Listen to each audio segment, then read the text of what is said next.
അവിടുത്തെ ടീച്ചറിനോട് എനിക്കും pencil drawing പഠിക്കണം എന്ന് പറഞ്ഞപ്പോൾ ടീച്ചർ അത് എന്നെ അങ്ങ് നിരുത്സാഹപ്പെടുത്തി. മാഡം ഇപ്പൊ പഠിക്കണ്ട, മാഡത്തിന് ഇത് രണ്ടും അറിയാമല്ലോ. മാഡം പിന്നെ അവിടുത്തെ ഒരു സാറുണ്ട്, ടീച്ചറിന്റെ ഹസ്ബൻഡ് തന്നെയാണ്. പുള്ളിക്കാരൻ നമ്മളെ ഒരുമാതിരി കളിയാക്കുന്ന പോലെ സംസാരിച്ചാളെ. അപ്പൊ അതെനിക്ക് ഭയങ്കര വിഷമമായി. അപ്പോഴാണ് അത് കഴിഞ്ഞ് പിന്നെ കുറെ ദിവസം കഴിഞ്ഞു, കുറെ നാള് കഴിഞ്ഞപ്പോഴാണ് ഇങ്ങനെ സാറിന്റെ വീഡിയോ ഞങ്ങൾ ശരിക്കും കാണുമായിരുന്നു, ഇടയ്ക്കിടയ്ക്ക് ഇങ്ങനെ കാണുമായിരുന്നു. എനിക്ക് ശരിക്കും അതിൻ്റെ അകത്ത് ഇഷ്ടപ്പെട്ടിട്ടുള്ളത്, സാറിങ്ങനെ ഒന്നും പറയത്തില്ല, I M an artist, I have a dream എന്നും പറഞ്ഞ് പിന്നെ ലാസ്റ്റ് ബൈ എന്നും പറഞ്ഞ് അതൊക്കെ എനിക്ക് ഭയങ്കര ഇഷ്ടമാണ്. ഞാൻ എൻ്റെ മോളോട് പറയാം, മോള് വരയ്ക്കും. അപ്പൊ അവളോട് ഇങ്ങനെ പറഞ്ഞുകൊണ്ടിരുന്നു എനിക്ക് എങ്ങനെയെങ്കിലും പഠിക്കണം, അവരങ്ങനെ പറഞ്ഞതല്ലേ, അപ്പോൾ അതെനിക്ക് പഠിച്ചേ പറ്റുള്ളൂ എന്നൊരിത്. ഫേസ് ഒക്കെ വരയ്ക്കുമ്പോൾ ശരിയാവത്തില്ല. അപ്പൊ അവള് പറഞ്ഞ് അമ്മ വരച്ചാ മതി, കണ്ടിന്യൂസ് ആയിട്ട് ഇങ്ങനെ വരച്ചോണ്ടിരുന്നാൽ മതി, ശരിയാവും എന്ന് പറഞ്ഞുകൊണ്ടിരുന്നു. ആ ഇടയ്ക്ക് ഇങ്ങനെ കണ്ടപ്പോൾ സാറിന്റെ ഒരു ഇത് കണ്ടപ്പോഴാണ് അവള് തന്നെ പറഞ്ഞു, അമ്മ ഞാൻ ഇതിൻ്റെ അകത്ത് അമ്മയുടെ പേര് കൊടുത്ത് ഫീസ് അടച്ചോട്ടെ എന്ന്. ഞാൻ പറഞ്ഞു എനിക്ക് പറ്റുമോന്ന് അറിയില്ല, എനിക്ക് അങ്ങനെ സംസാരിക്കാനൊക്കെ കുറച്ച് പേടിയൊക്കെ ഉള്ള ആളാണ്, അതുകൊണ്ട് എങ്ങനെയാണെന്ന് അറിയില്ല. അത് കുഴപ്പമില്ല, ഞാൻ അമ്മയെ ഹെൽപ്പ് ചെയ്തോളാം, എന്തായാലും ഞാൻ അടയ്ക്കുകയാണെന്ന് പറഞ്ഞു. കണ്ട അപ്പോഴും തന്നെ ഫീസും അടച്ചു. അങ്ങനെയാണ് ഞാൻ ചേർന്നത്. പിന്നെ അതിനുവേണ്ടി സമയം ഞാൻ കണ്ടെത്തി ഒരുപാട്. ആദ്യമൊക്കെ വരയ്ക്കുമ്പോൾ എനിക്ക് പതുക്കെ വരയ്ക്കുള്ളൂ, മീൻസ് സമയം ഒരുപാട് എടുത്താ വരും. പിന്നെ പിന്നെ ആ സാറ് ഒരു 30 മിനിറ്റിന്റെ കുറെ ഇത് തന്നിരുന്നല്ലോ, അതെനിക്ക് 30 മിനിറ്റ് വേണ്ടാതായി വരയ്ക്കാൻ വേണ്ടിയിട്ട്. അത്രയും എനിക്ക് എന്താണ് ഭയങ്കര എക്സൈറ്റ്മെന്റ് ആയിരുന്നു, വരയ്ക്കണം വരയ്ക്കണം എന്നുള്ള. ഒരുപാട് ചിത്രങ്ങൾ ഞാൻ വരച്ചിട്ടുണ്ടെന്നാണ് എനിക്ക് തോന്നുന്നത്. ദിവസം ഒരു ചിത്രമെങ്കിലും വരച്ചില്ലെങ്കിൽ എനിക്ക് രാത്രി ഉറങ്ങാൻ പറ്റില്ലായിരുന്നു, ആ ഒരു അവസ്ഥയായി. കുറേ അഥവാ ഞാൻ നേരത്തെ ഉറങ്ങിപ്പോയാണെങ്കിൽ രാത്രിയിൽ എണീറ്റിരുന്ന് ആരെയും ശല്യപ്പെടുത്താതെ വേറൊരു മുറിയിൽ പോയിരുന്നു, ലൈറ്റ് ഇട്ട് പോയിരുന്നു വരച്ച് അത് പോസ്റ്റ് ചെയ്തിട്ട് ഞാൻ കിടക്കുള്ളായിരുന്നു. എനിക്ക് തോന്നുന്നു സാറിന്റെ ക്ലാസ് എനിക്ക് ഭയങ്കരമായിട്ട് മനസ്സിനൊരു സന്തോഷം കൂടുതൽ തന്നിട്ടുണ്ട്. പിന്നെ പെട്ടെന്ന് ഞാൻ കരയുന്ന ഒരു സ്വഭാവമായിരുന്നു ഈ പ്രായത്തിൽ. എന്തെങ്കിലും എനിക്ക് എന്നെ ഒന്ന് കളിയാക്കിയാലായാലും ചീത്ത പറഞ്ഞാലും എനിക്ക് പെട്ടെന്ന് കരച്ചിൽ വരുന്നത്. അപ്പൊ അതൊക്കെ മാറിയിട്ടുണ്ട്, ഞാൻ നല്ല ബോൾഡായി എന്നാണ് എനിക്ക് തോന്നുന്നത്. ആര് പറഞ്ഞാലും എനിക്ക് ഇപ്പൊ ഒരാൾ പറഞ്ഞ ഇത് ശരിയായില്ലല്ലോ, ഞാൻ ഇങ്ങനെയാ വരയ്ക്കുന്നത്, എനിക്കിത് നന്നായിട്ടാ തോന്നുന്നത്, പിന്നെന്താ, എന്റെ സന്തോഷമല്ലേ, എന്റെ മനസ്സിന്റെ സന്തോഷമല്ലേ ഞാൻ എനിക്ക് തിരിച്ച് പറയാൻ പറ്റുന്നു. അത് ശരിക്കും സാറിന്റെ ക്ലാസ്സിന്റെ ഒരു ഗുണം തന്നെയാണ്. അതിന് ഒരുപാട് നന്ദിയുണ്ട് സാർ. ഞാനിപ്പോ കുറച്ച് കുട്ടികൾക്ക് ക്ലാസ് എടുക്കുന്നുണ്ട്, അത് കണ്ടിന്യൂ ചെയ്യണം. കൂടുതൽ കുട്ടികളായ എനിക്ക് ഹെൽത്ത് ഇപ്പോഴും അതുകൊണ്ട് കുട്ടികൾക്ക് കുറച്ചും കൂടി നന്നായിട്ട് പറഞ്ഞു കൊടുക്കണം, അവരെ കൊണ്ട് നല്ല വർക്കുകൾ ചെയ്യിപ്പിക്കണം, അതുണ്ട്. പിന്നെ വീട്ടില് എൻ്റെ ഹസ്ബൻഡിന്റെയും കുഞ്ഞുമക്കളുടെയും പോർട്രേറ്റ് നല്ല രീതിയിൽ വരച്ച് അവർക്ക് സർപ്രൈസ് കൊടുക്കണം. ധൈര്യമായിട്ട് ആർട്ടിലോട്ട് വരിക എന്നാണ് നമ്മുടെ ആഗ്രഹം, മൂടി വെക്കാൻ പാടില്ല എന്നാണ് ഞാൻ പറയുന്നത്. എന്താഗ്രഹം, ആർട്ടിന്റെ അല്ല, മറ്റെന്ത് ഇതായാലും നമുക്കൊരു കഴിവ് ദൈവം തന്നിട്ടുണ്ട്, അതൊരിക്കലും മൂടി വെക്കാൻ പാടില്ല. അത് ഞാൻ എൻ്റെ മക്കളോടും അത് തന്നെയാണ് പറയുന്നത്.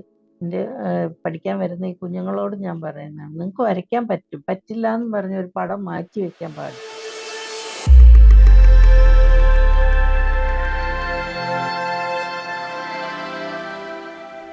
നമസ്കാരം. നമ്മുടെ ഓൺലൈൻ ആർട്ട് ക്ലാസ്സിൽ ജോയിൻ ചെയ്തുകൊണ്ട് റിസൾട്ട് ക്രിയേറ്റ് ചെയ്യുന്ന സ്റ്റുഡൻസിനെ അടുത്തറിയുന്ന പുതിയൊരു എപ്പിസോഡിലേക്ക് എല്ലാവർക്കും സ്വാഗതം. കോൺഫിഡൻസ് അച്ചീവർ എന്ന് പറയുന്ന ഒരു റിവാർഡ് കരസ്ഥമാക്കിയ ഗീത മാം നമ്മുടെ അടുത്തുണ്ട്. ഗീത മാമിനെ കുറിച്ചുള്ള എൻ്റെ ഒരു എക്സ്പീരിയൻസ് എങ്ങനെയാണെന്ന് വെച്ച് കഴിഞ്ഞാൽ, നമ്മുടെ പെൻസിൽ ഡ്രോയിങ് കോഴ്സിലേക്കാണ് ഗീത മാം വരുന്നത്. പക്ഷേ നമ്മൾ നേരിട്ട് കണ്ടിട്ടുണ്ടല്ലേ, നേരിട്ട് കണ്ട് കുറേ അതെ, സംസാരിക്കുകയൊക്കെ ചെയ്തായിരുന്നു. സോ എനിക്ക് കുറച്ചും കൂടി പേഴ്സണലി പരിചയമുള്ള മറ്റൊരു സ്റ്റുഡൻറ്റും കൂടിയാണ് ഗീത മാം. അപ്പം എനിക്ക് ചോദിക്കാനുള്ളത്, എന്തുകൊണ്ടാണ് ഓൺലൈനായിട്ട് ചിത്രകല, ഈ ഒരു പ്രായത്തിൽ ഓൺലൈനായിട്ട് ചിത്രകല പഠിക്കണം എന്നുള്ള തീരുമാനം എടുക്കാനുള്ള റീസൺ അതൊന്ന് പറയാമോ? എന്തെന്ന് വെച്ചാൽ സാർ, ഞാൻ കുറെ സാറിന്റെ വീഡിയോ ഇതിനു മുമ്പ് കണ്ടിട്ടുണ്ട്. എനിക്ക് ഒരു 8-10 വർഷം മുമ്പ് എനിക്ക് ഹെൽത്ത് ഇഷ്യൂ ആയിട്ട് ഞാൻ ബെഡിൽ ഒരു 8 മാസം വരെ കിടപ്പായിരുന്നു. ഉം. ആ സമയം എനിക്ക് എൻ്റെ മോനൊരു ടാബ് വാങ്ങി തന്നായിരുന്നു. അമ്മയ്ക്ക് ബോറടിക്കണ്ടെന്ന് വെച്ചിട്ട് എണീക്കാനൊന്നും പറ്റില്ലായിരുന്നു. അപ്പോൾ അതിന് മുമ്പ് ഞാൻ ഇത് ഇവിടെ കോർപ്പറേഷൻ്റെ ട്രിവാൻഡ്രം കോർപ്പറേഷൻ്റെ കീഴിലൊരു സ്ഥാപനത്തിൽ പ്രിന്റിംഗ് ഒക്കെ പഠിപ്പിച്ചുകൊണ്ടിരിക്കുകയായിരുന്നു. അപ്പോൾ അതൊക്കെ കഴിഞ്ഞ് മോളുടെ കല്യാണം ഒക്കെ കഴിഞ്ഞിട്ട് ഇങ്ങനെ അത് കഴിഞ്ഞ സമയത്താണ് ഒരു തവണ ഞാൻ വീണു. ആ വീഴ്ചയുടെ എന്തോ പ്രോബ്ലം കൊണ്ടാണെന്ന് തോന്നുന്നു നട്ടലിന് പ്രശ്നം വന്ന് ഞാൻ കിടന്നത്.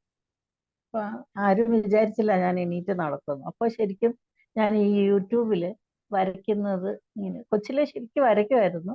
എൻ്റെ അമ്മയൊക്കെ എനിക്ക് ഇത്രയും പ്രായമുണ്ടല്ലോ. അപ്പൊ ആ സമയത്ത് ആ കാലഘട്ടത്തിൽ എൻ്റെ അമ്മയൊക്കെ വരയ്ക്കുന്നതിന് വഴക്ക് പറയുമായിരുന്നു. പഠിക്കുക, എന്തെങ്കിലുമൊക്കെ പഠിക്കാൻ വളരെ മോശമായിരുന്നു. വരപ്പും ബുക്ക് വായിക്കുമായിരുന്നു, ഇഷ്ടംപോലെ നോവല് ബുക്കുകളൊക്കെ വായിക്കുമായിരുന്നു. അപ്പൊ അമ്മ കാണാതെ ബുക്കിലൊക്കെ വരയ്ക്കും. ഇതായിരുന്നു തൊഴില്. പഠിത്തം കുറവായിരുന്നു. അപ്പോ അങ്ങനെ ഈ കിടന്ന സമയത്ത് ഈ ഇങ്ങനെയുള്ള യൂട്യൂബിൽ വരയ്ക്കുന്നതിന്റെ വീഡിയോകൾ ധാരാളം കാണും. അപ്പൊ എനിക്ക് വരയ്ക്കണം എന്നുള്ള ഒരു തോന്നൽ ഇങ്ങനെ വന്നോണ്ടേയിരുന്നു. വരയ്ക്കുമായിരുന്നെങ്കിൽ അത് ഇടയ്ക്ക് അങ്ങ് നിന്നുപോയി. ഈ പ്രിന്റിങ്, ടൈ ആൻഡ് ഡൈ അങ്ങനെയുള്ള കാര്യങ്ങളായിരുന്നു ഞാൻ പഠിപ്പിച്ചുകൊണ്ടിരുന്നത്. ബാത്തിക് ഡിസൈന്, പിന്നെ ഫാബ്രിക് പെയിന്റിങ് ചെയ്യുമായിരുന്നു. അങ്ങനെയായിരുന്നു. എന്നാലും ഈ പോർട്രേറ്റ്, ഓയിൽ പെയിന്റിങ് പഠിക്കാൻ ഭയങ്കര താല്പര്യമായിരുന്നു. പക്ഷെ അന്ന് ഞാൻ ഇടയ്ക്ക് ഒരിടത്ത് ചോദിച്ചപ്പോൾ അവര് ഭയങ്കര റേറ്റാണ് പറഞ്ഞത്. അത് പഠിക്കാനുള്ള ആ ഒരു ഇതില്ലായിരുന്നു. അത്രയും പൈസ കൊടുത്ത് പഠിക്കണ്ട എന്നൊരു തോന്നൽ എന്ന് തോന്നി. പിന്നെ ഈ പറഞ്ഞ പോലെ പിന്നെ പതുക്കെ പതുക്കെ എണീറ്റ് എൻ്റെ ആ മനസ്സിന്റെ ഒരു ധൈര്യം കൊണ്ടായിരിക്കാം ഞാൻ പിടിച്ചു നടന്നു. എനിക്ക് ശരി വന്നപ്പോൾ ഇവിടെ അടുത്തൊരു ഇൻസ്റ്റിറ്റ്യൂട്ട് ഉണ്ട്, ടിൻഡ് അക്കാഡമി ഉണ്ട്. അവിടെ ഓയിൽ പെയിന്റിങ് പഠിക്കാൻ അടുത്തൊരു സാറ്, ISROയിൽ ജോലിയുള്ള ഒരു സാറ് അവിടെ പഠിക്കാൻ പോകുന്നുണ്ട്. പുള്ളി വരച്ച ഒരു പടം ഞാൻ കാണാനുണ്ട്. അപ്പൊ എനിക്ക് ഭയങ്കരമായിട്ട് അത് ഇഷ്ടപ്പെട്ടു. ഇവിടെ വീട്ടിൽ ആരോടും പറയാതെ ഞാൻ പോയി അങ്ങ് ജോയിൻ ചെയ്തു അവിടെ ക്ലാസ്സിന്. അപ്പൊ ഓയിൽ പെയിന്റ് പഠിച്ചു. ജോയിൻ ചെയ്തിട്ടാണ് വീട്ടിലൊക്കെ പറഞ്ഞത്. അപ്പൊ അവര് പറഞ്ഞു എന്തായാലും ജോയിൻ ചെയ്തില്ലേ, പഠിച്ചോളൂ എന്ന് പറഞ്ഞു. സമയം കണ്ടെത്തി പഠിച്ചോളൂ. വരച്ചു, ഒരുപാട് ഓയിൽ പെയിന്റിന്റെ ഒരുപാട് ചിത്രങ്ങൾ ഞാൻ വരച്ചു, വലുതും ചെറുതായിട്ട് ഒത്തിരി വരച്ചു. അപ്പോൾ അവിടെ തന്നെ മ്യൂറലും ഉണ്ടായിരുന്നു. അപ്പൊ അതും പഠിച്ചു, മ്യൂറൽ പഠിച്ച് ഒരുപാട് വരച്ച് ഓരോരുത്തർ ഓർഡർ അനുസരിച്ച് വരച്ചു കൊടുക്കുകയും ചെയ്യുമായിരുന്നു. അപ്പോഴാണ് അവിടെ തന്നെ ഈ പെൻസിൽ ഡ്രോയിങ് ഉണ്ടായിരുന്നു. ടീച്ചറിനോട് അവിടുത്തെ ടീച്ചറിനോട് എനിക്കും പെൻസിൽ ഡ്രോയിങ് പഠിക്കണം എന്ന് പറഞ്ഞപ്പോൾ ടീച്ചർ അത് എന്നെ അങ്ങ് നിരുത്സാഹപ്പെടുത്തി. അപ്പം മാഡം ഇപ്പൊ പഠിക്കണ്ട, മാഡത്തിന് ഇത് രണ്ടും അറിയാമല്ലോ.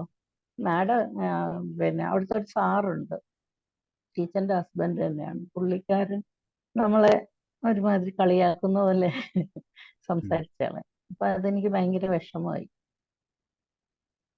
അപ്പോഴാണ് അത് കഴിഞ്ഞ് പിന്നെ കുറെ നാള് കഴിഞ്ഞപ്പോഴാണ് ഇങ്ങനെ സാറിന്റെ വീഡിയോ ഞങ്ങൾ ശരിക്കും കാണുമായിരുന്നു, ഇടയ്ക്കിടയ്ക്ക് ഇങ്ങനെ കാണുമായിരുന്നു. എനിക്ക് ശരിക്കും അതിൻ്റെ അകത്ത് ഇഷ്ടപ്പെട്ടിട്ടുള്ളത്, സാർ ഇങ്ങനെ ഒന്നും പറയത്തില്ല, I am an artist, I have a dream എന്നും പറഞ്ഞ് പിന്നെ ലാസ്റ്റ് ബൈ എന്നും പറഞ്ഞ് അതൊക്കെ എനിക്ക് ഭയങ്കര ഇഷ്ടമാണ്. ഞാൻ എൻ്റെ മോളോട് പറയാം, മോള് വരയ്ക്കും.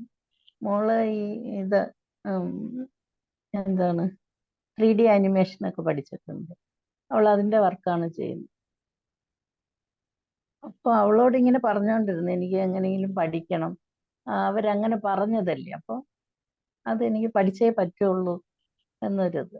ഫേസ് ഒക്കെ വരയ്ക്കുമ്പോൾ ശരിയാവത്തില്ല. അപ്പൊ അവള് പറഞ്ഞ് അമ്മ വരച്ചാൽ മതി, കണ്ടിന്യൂസ് ആയിട്ട് ഇങ്ങനെ വരച്ചോണ്ടിരുന്നാൽ മതി, ശരിയാവും എന്ന് പറഞ്ഞുകൊണ്ടിരുന്നു. ആ ഇടയ്ക്ക് ഇങ്ങനെ കണ്ടപ്പോൾ സാറിന്റെ ഒരു ഇത് കണ്ടപ്പോഴാണ് അവള് തന്നെ പറഞ്ഞു, അമ്മ ഞാൻ ഇതിൻ്റെ അകത്ത് അമ്മയുടെ പേര് കൊടുത്ത് ഫീസ് അടച്ചോട്ടെ എന്ന്." ഞാൻ പറഞ്ഞു എനിക്ക് പറ്റുമോന്ന് അറിയില്ല, എനിക്ക് അങ്ങനെ സംസാരിക്കാനൊക്കെ കുറച്ച് പേടിയൊക്കെ ഉള്ള ആളാണ്, അതുകൊണ്ട് എങ്ങനെയാണെന്ന് അറിയില്ല. "അത് കുഴപ്പമില്ല, ഞാൻ അമ്മയെ ഹെൽപ്പ് ചെയ്തോളാം, എന്തായാലും ഞാൻ അടയ്ക്കുകയാണെന്ന് പറഞ്ഞു. കണ്ട അപ്പോഴേ തന്നെ ഫീസും അടച്ചു. അങ്ങനെയാണ് ഞാൻ ചേർന്നത്. പിന്നെ അതിനുവേണ്ടി സമയം ഞാൻ കണ്ടെത്തി ഒരുപാട്. ആദ്യമൊക്കെ വരയ്ക്കുമ്പോൾ എനിക്ക് പതുക്കെ വരയ്ക്കുള്ളൂ, മീൻസ് സമയം ഒരുപാട് എടുത്താ വരും. പിന്നെ പിന്നെ ആ സാറ് ഒരു 30 മിനിറ്റിന്റെ കുറെ ഇത് തന്നിരുന്നല്ലോ, അതെനിക്ക് 30 മിനിറ്റ് വേണ്ടാതായി വരയ്ക്കാൻ വേണ്ടിയിട്ട്. അത്രയും എനിക്ക് ആ, എന്താണ്, ഭയങ്കര എക്സൈറ്റ്മെന്റ് ആയിരുന്നു, വരയ്ക്കണം വരയ്ക്കണം എന്നുള്ള. ഒരുപാട് ചിത്രങ്ങൾ ഞാൻ വരച്ചിട്ടുണ്ടെന്നാണ് എനിക്ക് തോന്നുന്നത്. ദിവസം ഒരു ചിത്രമെങ്കിലും വരച്ചില്ലെങ്കിൽ എനിക്ക് രാത്രി ഉറങ്ങാൻ പറ്റില്ലായിരുന്നു, ആ ഒരു അവസ്ഥയായി. കുറേ അഥവാ ഞാൻ നേരത്തെ ഉറങ്ങിപ്പോയാണെങ്കിൽ രാത്രിയിൽ എണീറ്റിരുന്ന് ആരെയും ശല്യപ്പെടുത്താതെ വേറൊരു മുറിയിൽ പോയിരുന്നു, ലൈറ്റ് ഇട്ട് പോയിരുന്നു, വരച്ച് അത് പോസ്റ്റ് ചെയ്തിട്ട് ഞാൻ കിടക്കുള്ളായിരുന്നു. അങ്ങനെയാണ്. ഗീത അതാണ് മാമിന്റെ വീട്, അതുപോലെ തന്നെ ഫാമിലി ബാക്ക്ഗ്രൗണ്ട് ട്രിവാൻഡ്രം. ഒന്ന് ഷെയർ ചെയ്യും. ട്രിവാൻഡ്രം. ആ, ട്രിവാൻഡ്രത്താണ്. ഹസ്ബൻഡ് ISROയിൽ നിന്ന് റിട്ടയർഡ് ആയ ആളാണ്, ഉം. സയന്റിസ്റ്റ് ആയിരുന്നു. പുള്ളിക്ക് ആർട്ടുമായിട്ട് യാതൊരു ബന്ധമില്ല, പക്ഷെ നമ്മളെ ശരിക്കും പ്രോത്സാഹിപ്പിക്കുമായിരുന്നു. വരയ്ക്കുന്നതൊക്കെ കൊണ്ട് കാണിച്ചാൽ കൊള്ളാം, നന്നായിട്ടുണ്ട് എന്നൊക്കെ പറയും. പിന്നെ ഇവിടെ ഞാൻ പഠിച്ചുകൊണ്ടിരുന്നപ്പോൾ തന്നെ ആ, ഒരു 4 എക്സിബിഷൻ ഒരു ഈ ഇൻസ്റ്റിറ്റ്യൂട്ട് നടത്തിയിട്ടുണ്ട്, അതിലൊക്കെ പങ്കെടുക്കാനും ഒക്കെ സാധിച്ചിട്ടുണ്ട്. പിന്നെ അവിടെ തന്നെ ഞാൻ മ്യൂറൽ പഠിപ്പിക്കുകയും ചെയ്തു ഒരു 4 വർഷം ഈ സ്കൂളിൽ. ഉം. ഹസ്ബൻഡ് കല്യാണത്തിന് വന്നിട്ടുണ്ടായിരുന്നില്ല എന്റെ? എനിക്ക് വന്നിട്ടുണ്ട്. ഓർമ്മയുണ്ട്. പിന്നെ അത് കഴിഞ്ഞപ്പോഴാണ് സാറ്, ഞാൻ ജോയിൻ ചെയ്തത് എനിക്ക് തോന്നുന്നു മെയ് 28 2003 ഉം. ഞാൻ ജോയിൻ ചെയ്തത് സാറിന്റെ ക്ലാസ്സിൽ.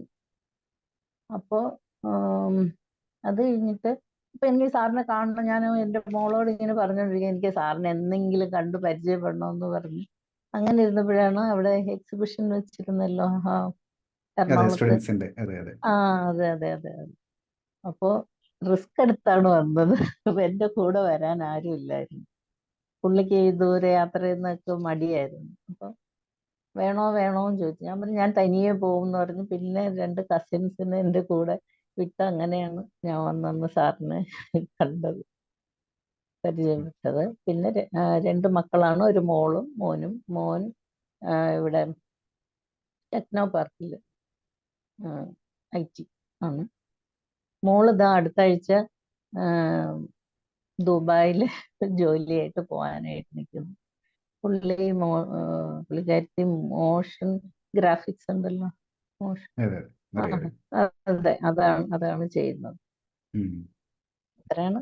പിന്നെ 3 കുഞ്ഞു മക്കളുണ്ട്. അത്രയാണ് എൻ്റെ യെസ്. ഫാമിലി.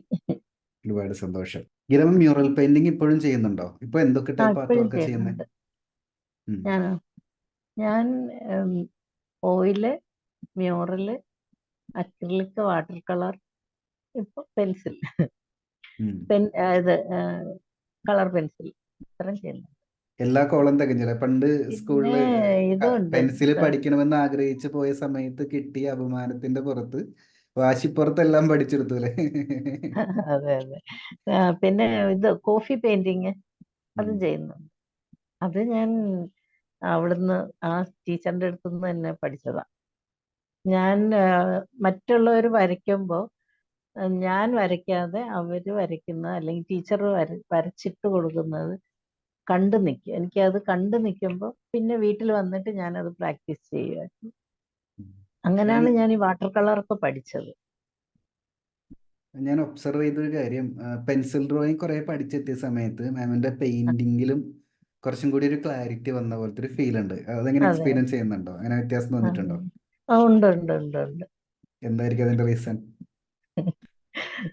എനിക്ക് തോന്നുന്നു സാറിന്റെ ക്ലാസ് എനിക്ക് ഭയങ്കരമായിട്ട് മനസ്സിനൊരു സന്തോഷം കൂടുതൽ തന്നിട്ടുണ്ട്. പിന്നെ പെട്ടെന്ന് ഞാൻ കരയുന്ന ഒരു സ്വഭാവമായിരുന്നു ഈ പ്രായത്തിലും. എന്തെങ്കിലും എനിക്ക് എന്നെ ഒന്ന് കളിയാക്കിയാലായാലും ചീത്ത പറഞ്ഞാലും എനിക്ക് പെട്ടെന്ന് കരച്ചിൽ വരുന്നത്.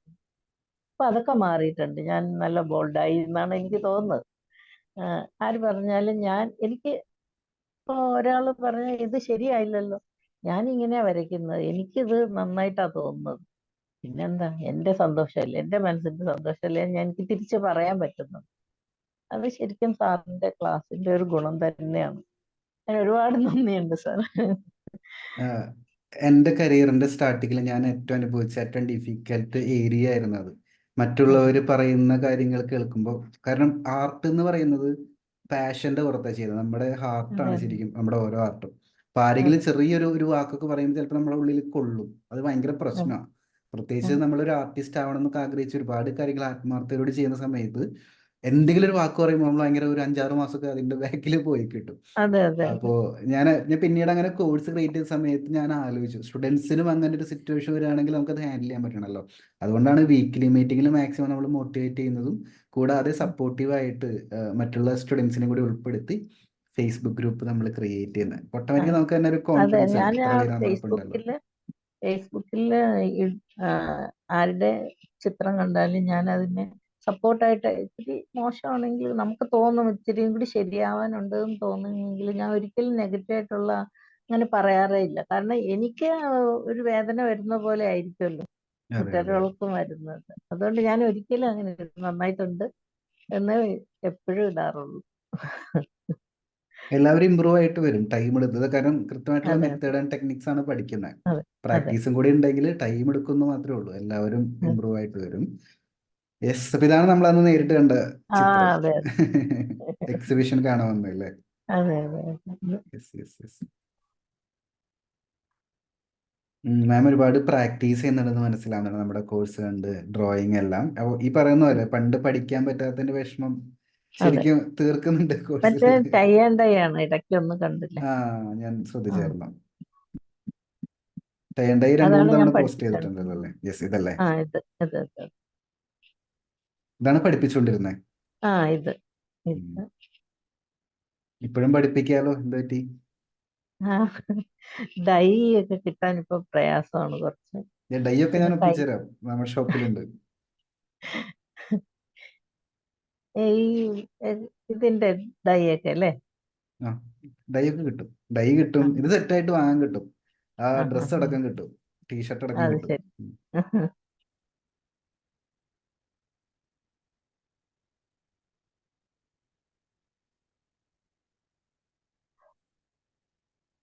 ഷെയ്ഡിങ് ഇമ്പ്രൂവ് ആയി വരുന്നത് മനസ്സിലാവുന്നുണ്ട് കേട്ടോ. ഓരോ ഉം, ഓരോ ഉം. ചാപ്റ്റർ കംപ്ലീറ്റ് ആക്കുമ്പോഴും പതിയെ പതിയെ പതിയെ ഹാച്ചിങ് മെത്തേഡൊക്കെ പഠിച്ച്, കാരണം ഇതൊക്കെ നോക്കുന്ന അതെ സമയത്ത് ഇത് ആക്ച്വലി ഷെയ്ഡിങ് കുറെ കൂടി പഠിക്കാനുണ്ടായിരുന്നു ആ സമയത്ത്. പക്ഷേ കോഴ്സ് ഒരുപാട് മുന്നോട്ട് പോയ സമയത്ത് കണ്ടോ, ഷെയ്ഡിങ് ഒക്കെ പ്രോപ്പർലി ആ ഒരു പ്രൊഫഷണൽ ആർട്ടിസ്റ്റ് പോലെ ലെവലിലോട്ട് വന്നിട്ടുണ്ട്.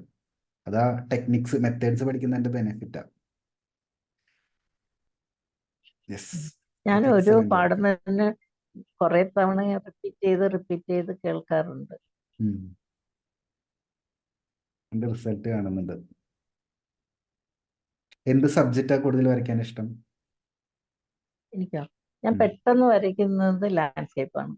ഉം, അത് ഏത് മീഡിയത്തിലായാലും പെട്ടെന്ന് വരയ്ക്കും. ഉം. അത് വാട്ടർ കളർ. കോഫി പെയിന്റിങ് അല്ലേ? അതെ അതെ.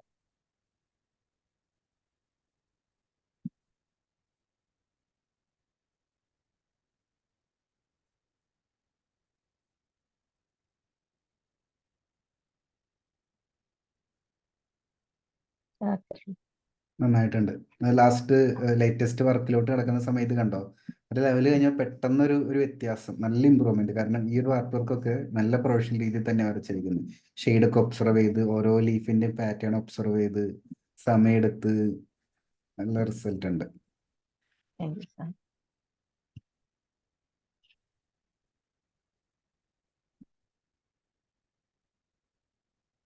ഇതൊക്കെ പെട്ടെന്ന് വരയ്ക്കുന്ന.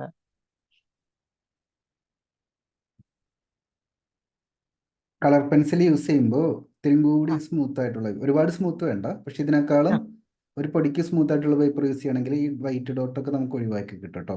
ഓ ട്രൈ ചെയ്ത് നോക്കാവുന്നതാണ്. ഓക്കെ.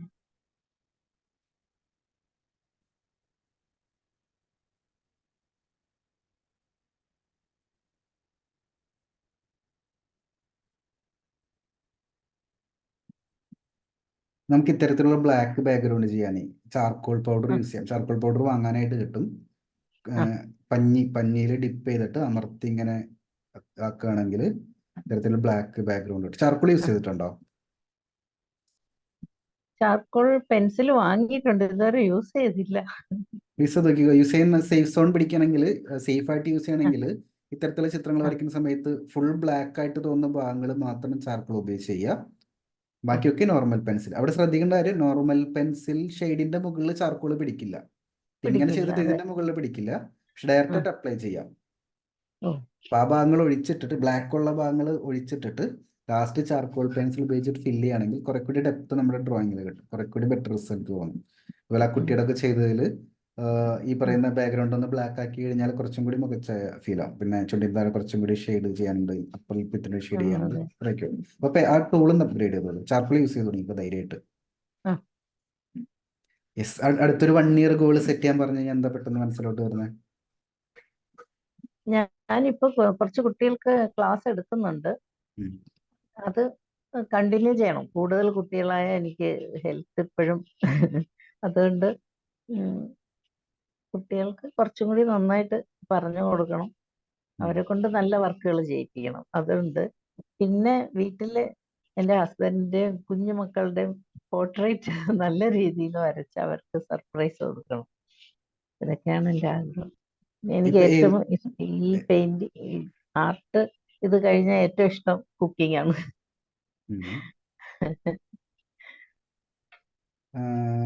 ആർട്ട് ക്ലാസ് എന്ന് പറഞ്ഞില്ലേ, ഏത് ഏജ് ഗ്രൂപ്പ് ആ, ഉള്ളവർക്ക് വേണ്ടിയിട്ടാണ് ചെയ്യുന്നത്?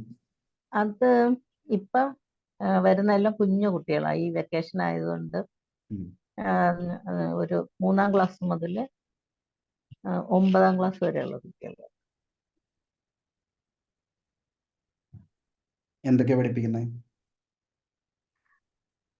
പെൻസിൽ ഡ്രോയിങ്ങും, ചെറിയ ചെറിയ കുട്ടികൾക്ക് ഇത് കളർ പെൻസിലും മറ്റൊരു വാട്ടർ കളറും പെൻസിൽ ഡ്രോയിങ്.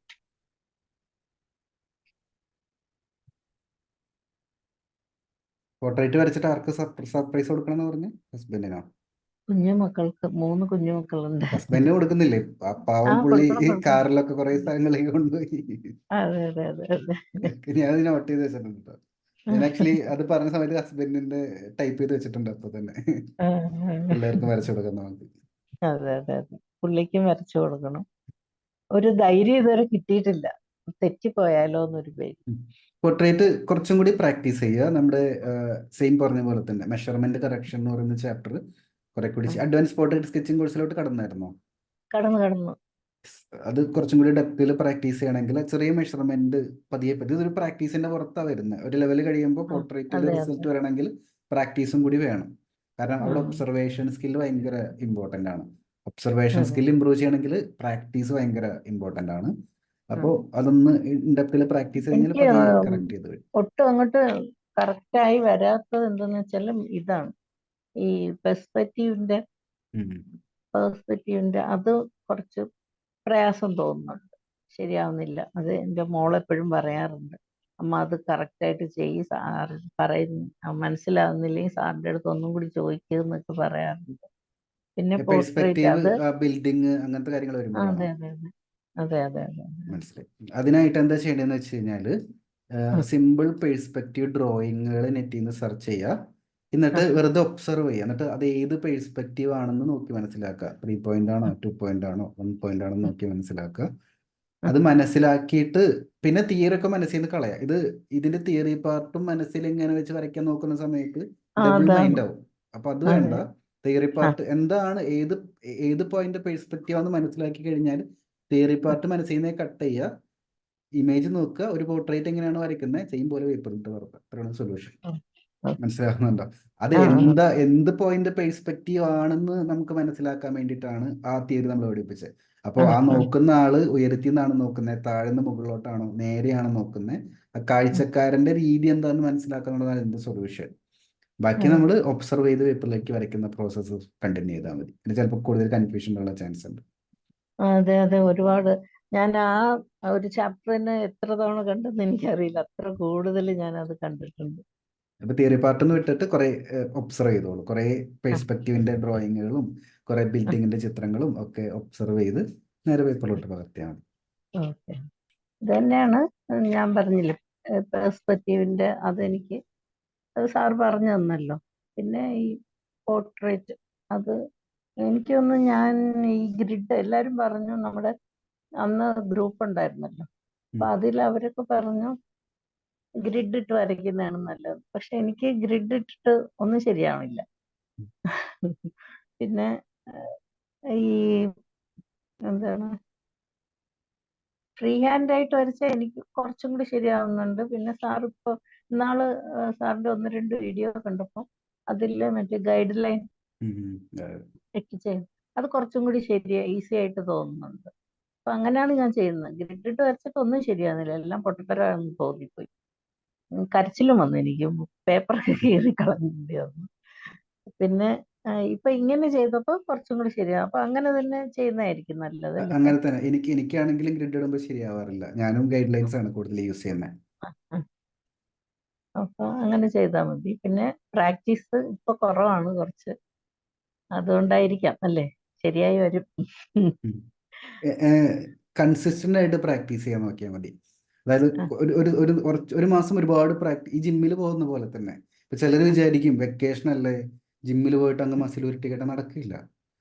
കൺസിസ്റ്റന്റ് ആയിട്ട് എല്ലാ ദിവസവും ഒരു 5-8 മാസം 1-2 വർഷമൊക്കെ പോകുമ്പോഴാണ് നമുക്ക് ആ, സെറ്റ് ആവുന്നത്. അതുപോലെ തന്നെയാണ് ഈ നമ്മുടെ ഈ ആർട്ടിന്റെ പ്രാക്ടീസ്. ചില സ്റ്റുഡൻസ് വന്ന് ഇതെല്ലാം അങ്ങ് പഠിച്ചു തീർക്കാന്ന് വിചാരിച്ച് ഒരു മാസം ഫുള്ള് ലീവ് അങ്ങ് എടുത്ത് ഫുള്ള് പ്രാക്ടീസ് ചെയ്യും, റിസൾട്ട് കിട്ടില്ല. ആ, കൺസിസ്റ്റന്റ് ആയിട്ട് നിങ്ങൾ ആഴ്ചയിൽ ഒരു ദിവസം പ്രാക്ടീസ് ചെയ്യുന്ന ആളാണെങ്കിൽ ആഴ്ചയിൽ ഒരു ദിവസം വെച്ചിട്ട് തന്നെ ലോങ് ടൈമിൽ പ്രാക്ടീസ് ചെയ്യുക. അല്ലെങ്കിൽ ആ, 2 ദിവസം കൂടുമ്പോഴാണ് പ്രാക്ടീസ് ചെയ്യുന്നത്, 2 ദിവസം കൂടുമ്പോൾ തന്നെ ലോങ് ടൈമിൽ ആ കൺസിസ്റ്റൻസി മാറാതെ പ്രാക്ടീസ് ചെയ്യാൻ നോക്കിയാൽ മതി.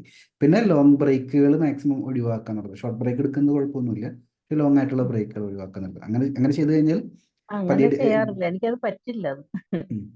ഗീത മാമിന്റെ വരയ്ക്കാതിരിക്കാൻ ആർട്ട് വർക്ക് പ്രോഗ്രസ്സിൽ നല്ല വിസിബിൾ ആയിട്ടുള്ള ഇമ്പ്രൂവ്മെന്റ് കാണുന്നുണ്ട്. അപ്പൊ ഞാൻ മനസ്സിലാക്കുന്നത് കറക്റ്റ് ട്രാക്കിൽ തന്നെയാണ് പോകുന്നത്. അപ്പോൾ ഇതേപോലെ തന്നെ മുന്നോട്ട് പോയി കഴിഞ്ഞാൽ ഈ ചെറിയ മെഷർമെന്റ് ഡിഫറൻസ്, ചെറിയ കുഞ്ഞ് ഷേപ്പ് ഡിഫറൻസ് ഒക്കെ ഓട്ടോമാറ്റിക്കലി ഇമ്പ്രൂവ് ആയിട്ട് നല്ല റിസൾട്ട് വരും. ഓക്കെ. അപ്പൊ സാറിന് എന്തെങ്കിലും സംശയം ഉണ്ടെങ്കിൽ സാറിന്റെ അടുത്ത് ചോദിക്കാം അല്ലേ? Yes, yes. ഞാൻ ടെലിഗ്രാം ഗ്രൂപ്പിലോട്ട് ആഡ് ചെയ്യാനുള്ള മെസ്സേജ് അയക്കാം. ആ, ഗ്രൂപ്പിൽ ജോയിൻ ചെയ്യുക. ഗ്രൂപ്പിൽ ആ, സെപ്പറേറ്റ് മീറ്റിംഗ് നമുക്ക് ഉണ്ടായിരിക്കും. അതുപോലെ തന്നെ ഗ്രൂപ്പിന്റെ അകത്ത് ഓപ്പൺ ഗ്രൂപ്പ് ആണ്, നമ്മൾ ഫസ്റ്റ് ടൈമാണ് ഓപ്പൺ ഗ്രൂപ്പ് ക്രിയേറ്റ് ചെയ്യുന്നത്. അപ്പോൾ ആ, നിങ്ങൾക്ക് ധൈര്യമായിട്ട്, കൂടാതെ അതിലോട്ട് വരുന്ന സ്റ്റുഡൻസ് കുറെ കൂടി ക്വാളിറ്റി ഉള്ള മെമ്പേഴ്സ് ആയിരിക്കും. അച്ചീവേഴ്സ് ക്ലബ്ബ് എന്നാണ് ഗ്രൂപ്പിന്റെ പേര്. സോ ആ, ഞാനുമായിട്ടുള്ള ഇത്തരത്തിൽ 1-to-1 കഴിഞ്ഞ ആക്ഷൻ എടുത്ത റിസൾട്ട് കിട്ടിയ കുറെ കൂടി കമ്മിറ്റ്മെന്റും ഹാർഡ് വർക്കും ചെയ്യുന്ന സ്റ്റുഡൻസ് ആണ്. സോ ധൈര്യമായിട്ട് നിങ്ങൾക്ക് അതിൻ്റെ അകത്ത് ആക്റ്റീവായിട്ട് പാർട്ടിസിപ്പേറ്റ് ചെയ്യാം, അവരുടെ ഗൈഡൻസ് എടുക്കാനൊക്കെ പറ്റും, ധൈര്യമായിട്ട് ചെയ്യാൻ പറ്റും. ആ, ഞാൻ ആഡ് ചെയ്ത് തരാം കേട്ടോ ഇന്നത്തെ മീറ്റിംഗ് തീരുമ്പോൾ. ഓക്കെ. യെസ്. അപ്പോൾ വൈൻഡപ്പ് ചെയ്യാൻ മുമ്പ് ഒരു ക്വസ്റ്റ്യൻ ചോദിച്ചിട്ട് വൈൻഡപ്പ് ചെയ്യാം. മാം ആക്ച്വലി നേരത്തെ പറഞ്ഞില്ലേ, ചെറുപ്പത്തിൽ ആർട്ട് പഠിക്കണം എന്നൊക്കെ ആഗ്രഹിച്ച് അതെ പഠിക്കാൻ അതെ അതെ. പറ്റാതെയാണ് നമ്മുടെ ഓൺലൈൻ ക്ലാസ്സിലോട്ട് വന്നത്. അപ്പോൾ ശരിക്കും മാമിൻ്റെ പോലെ ഒരുപാട് പേര് പുറത്തുണ്ട്, ഇതുപോലെ ഓൺലൈൻ ക്ലാസ്സുകൾ ഉണ്ടെന്ന് അറിയാതെ അതെ, ചെറുപ്പത്തിലെ പഠിക്കണമെന്നുള്ള ആഗ്രഹം മൂടി വെച്ച് ജീവിക്കുന്നവരുണ്ട്. അവരുടെ അടുത്ത് മാമിന് എന്താ പറയാനുള്ളത്? ധൈര്യമായിട്ട് ആർട്ടിലോട്ട് വരിക എന്നാണ്. നമ്മുടെ ആഗ്രഹം മൂടി വെക്കാൻ പാടില്ല എന്നാണ് ഞാൻ പറയുന്നത്. എന്തായാലും എന്താഗ്രഹം, ആർട്ടിന്റെ അല്ല, മറ്റെന്ത് ഇതായാലും നമുക്കൊരു കഴിവ് ദൈവം തന്നിട്ടുണ്ട്, അത് ഒരിക്കലും മൂടി വെക്കാൻ പാടില്ല. അത് ഞാൻ എൻ്റെ മക്കളോടും അത് തന്നെയാണ് പറയുന്നത്. എൻ്റെ പഠിക്കാൻ വരുന്ന ഈ കുഞ്ഞുങ്ങളോട് ഞാൻ പറയുന്നതാണ്, നിങ്ങൾക്ക് വരയ്ക്കാൻ പറ്റും, പറ്റില്ല എന്ന് പറഞ്ഞ ഒരു പടം മാറ്റി വെക്കാൻ പാടില്ല. അത് വരച്ചു നോക്കുക, തെറ്റുവാണെങ്കിൽ വീണ്ടും വരയ്ക്കുക. അത് അങ്ങനെ തന്നെ തുടർന്നാല് 3 വട്ടം വരയ്ക്കുക, 4 വട്ടം വരയ്ക്കുക, അടുത്ത തവണ നമുക്ക് ശരിയാവും എന്ന് ഞാൻ കുട്ടികളോട് പറയാം. അതാണ്, വരയ്ക്കാനുള്ള ആഗ്രഹം ഉണ്ടെങ്കിൽ വരയ്ക്കുക, പഠിക്കുക, അതിനെവിടെയാണ് സമയം കണ്ടെത്തുക, പഠിക്കുക. യെസ്, ഒരുപാട് സന്തോഷം. അതാണ് ശരിക്കും വാല്യൂബിൾ ആയിട്ട് എനിക്ക് ഒരുപാട് കാര്യങ്ങൾ പറയാനുള്ളത്. നമുക്കൊന്ന് ഡിസ്കസ് ചെയ്യാനായിട്ട് സാധിച്ചു. So thank you. പരിചയപ്പെട്ടതിൽ ഒരുപാട് സന്തോഷം.